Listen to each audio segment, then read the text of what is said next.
Perkenalkan, nama saya Leticia Deborah Kawenian dengan NIM 221011060120 dari Fakultas Matematika dan Ilmu Pengetahuan Alam dengan jurusan atau program studi Sistem Informasi. Salam literasi. Pada saat ini saya akan membawakan materi, tapi sebelumnya izinkan saya menyapa dosen pengampu saya yang terhormat Ibu Vince Watak SPD MPD. Langsung saja kita masuk ke materi dengan tema sejarah kedudukan dan fungsi bahasa Indonesia. Dalam pembahasan ini kita akan membahas dua pembahasan, yaitu sejarah bahasa Indonesia dan yang kedua kedudukan dan fungsi bahasa Indonesia. Yang pertama yaitu sejarah bahasa Indonesia.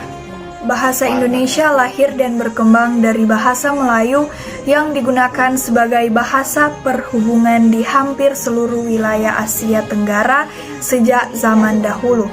Lisan maupun tulisan berkembang mulai pada saat terbentuknya Sumpah Pemuda, yaitu pada tanggal 28 Oktober 1928. Untuk sejarah perkembangan bahasa Indonesia dapat disoroti melalui zaman Sriwijaya yang menggunakan bahasa Melayu untuk menjadi bahasa pembelajaran kebudayaan dan hingga pada saat penyebaran agama Kristen oleh para pendeta-pendeta dan orang Belanda pada saat masih berada di Indonesia.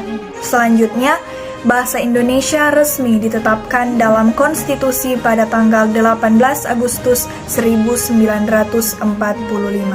Namun, bahasa ini lahir sejak tahun 1928 dan kini telah berusia lebih dari 90 tahun. Undang-Undang Dasar 1945 Pasal 36 menyebutkan bahwa bahasa negara adalah bahasa Indonesia. Selanjutnya, 28 Oktober 1928, hari lahirnya Sumpah Pemuda, dan pada saat itulah bahasa Indonesia, bahasa persatuan ini lahir dan diikrarkan dalam Sumpah Pemuda, sumpah setia dari para pemuda di berbagai wilayah Nusantara dan menghasilkan 3 kesepakatan, yaitu yang dinamakan dengan Sumpah Pemuda. Yang pertama, kami putra dan putri Indonesia mengaku bertumpah darah yang satu, tanah air Indonesia. Yang kedua, kami putra dan putri Indonesia mengaku berbangsa yang satu, bangsa Indonesia. Dan yang ketiga, kami putra dan putri Indonesia menjunjung tinggi bahasa persatuan, bahasa Indonesia. Selanjutnya, kita masuk pada kedudukan bahasa Indonesia. Kedudukan bahasa Indonesia mempunyai 2 kedudukan, yaitu yang pertama, bahasa nasional dan bahasa negara. Bahasa nasional sesuai dengan Sumpah Pemuda dan bahasa negara berlandaskan dengan Undang-Undang Dasar 1945.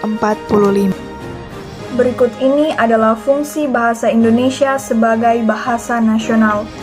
Yang pertama, lambang kebanggaan kebangsaan. Yang kedua, ada lambang identitas nasional.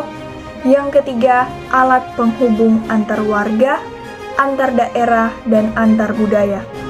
Dan yang terakhir, yaitu alat penyatuan berbagai suku bangsa dengan latar sosial dan budaya. Selanjutnya yaitu fungsi bahasa Indonesia sebagai bahasa negara. Yang pertama, ada bahasa resmi kenegaraan. Yang kedua, ada bahasa pengantar di dunia pendidikan. Yang ketiga, alat penghubung pada tingkat nasional. Dan yang terakhir, alat pengembangan kebudayaan, ilmu pengetahuan, dan teknologi. Sekian pemaparan materi dari saya. Apabila ada salah kata yang menyinggung atau tidak berkenan, mohon dimaafkan. Dan terima kasih, mohon maaf apabila ada kekurangan.